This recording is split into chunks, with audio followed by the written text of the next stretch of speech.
ချစ်တဲ့ငယ်ချင်းများအားလုံးပဲမင်္ဂလာပါဗျာဒီနေ့ချက်ပြပေးမှာကတော့ပစိုးကုန်းငပိအနာမမွေးလေးနဲ့အရသာမင်းစင်မဲ့ထိုင်ချက်နေတဲ့ကိုချက်ပြပေးမှာပဲဖြစ်ပါတယ်ခင်ဗျာ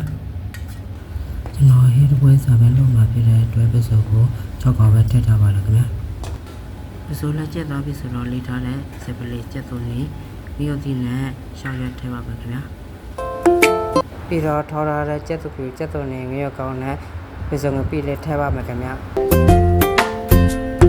ပြီးချက်သားမို့တကြားချလိုရိပ်ပေါ်ခယူစီထဲပါမှာခင်ဗျပြီးရင်နတ်ဆာအောင်မပေးလဲပါမှာခင်ဗျ